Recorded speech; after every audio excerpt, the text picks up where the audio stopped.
इससे ज्यादा बड़ी बात और क्या हो सकती है। वो कह रहे कि भाई पुलिस स्वतंत्र है और इस्तीफा होना भी चाहिए। अभी खबर ये है कि एसआईटी की रिपोर्ट पर अभी और एक्शन होगा और अयोध्या में भी इस वक्त एक्शन की तैयारी चल रही है। जो बड़ी खबर अभी देखिए, जो हम लोगों ने कल भी कहा था, वीएचपी, संघ और बीजेपी, ये तीन अगर इस पे कड़ा कदम नहीं उठाते हैं तो आने वाले समय में संघनिष्ठ हिंदू और सनातनी हिंदू, ये आपको दो अलग अलग कैटेगरी दिखेगा। क्योंकि इनके संगठन के भी साख की बात है। ये चंपत राय जी विश्व हिंदू परिषद का अशोक सिंघल जी के बाद सबसे बड़े चेहरे थे, उनका त्याग है, सब कुछ है। लेकिन ये जो प्रकरण हुआ है, इसमें सबसे बड़ी बात होती है कि एक ट्रस्टी के नाते आप असफल रहे, आपके लोगों ने किया। और वो भी कहते हैं ना कि डाकुओं की संगठन हो और उसमें एक साधु उसका अध्यक्ष हो, तो आप क्या कहेंगे कि एक साधु अध्यक्ष इसलिए उसको जाने दो, वो दोषी नहीं है। ये नैतिकता की बात आती है यहां पे। एक बात कहूं जी, रेनकोट पहनकर कोई कैसे नहा सकता है? बिल्कुल निश्चित वही बात, उपमा दी आपने। हाँ, वही बात चल रही है यहाँ पे। तो वैसी स्थिति में ये संघ के लिए, वीएचपी के लिए, बीजेपी के लिए और तमाम लोग जो थे, जो त्याग हुआ मंदिर बनाने में, उन सब के लिए आस्था की बात है। और नैतिकता तो किसी को कहने की आवश्यकता यहां नहीं होनी चाहिए थी। और देखिए, उज्जैन से लेके अयोध्या में जो हो रहा है, अगर इस पे नहीं हुआ तो यही राजयोग में योग खत्म हो जाएगा, बस केवल राज बचेगा। विशाल प्रताप सिंह हमारे साथ लखनऊ से जुड़ गए हैं। विशाल, ये बताएं, एक तो एसआईटी आज क्या कर रही है अयोध्या में, और अभी तो ये 8 नाम हैं जो अभी हमने दर्शकों के सामने रखे, इसके अलावा और कौन कौन इसमें शामिल हो सकते हैं? इस वक्त जो कुछ भी अयोध्या में चल रहा है उस पर इंफॉर्मेशन दें, अयोध्या से लेकर लखनऊ तक की भी इंफॉर्मेशन दें।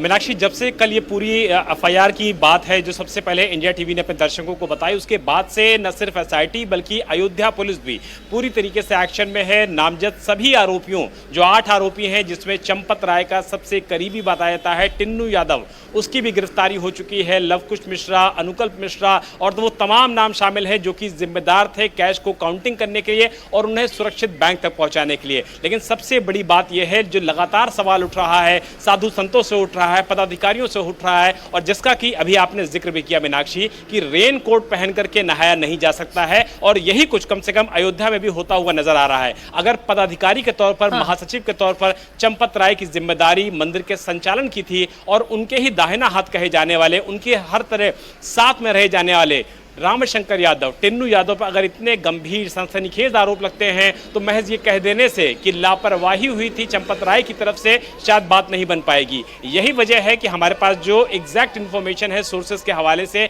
वो यही है कि कल एफआईआर हुई है, 8 आरोपी गिरफ्तार हुए हैं। लेकिन सबसे बड़ा सवाल ये उठता है कि जो बड़े नाम हैं, जो जिम्मेदार हैं, जिनके ऊपर बड़ी जिम्मेदारी सौंपी गई थी राम मंदिर के पूरे ट्रस्ट के संचालन की, मंदिर के संचालन की, उनके ऊपर क्या किसी तरीके की कार्रवाई होगी?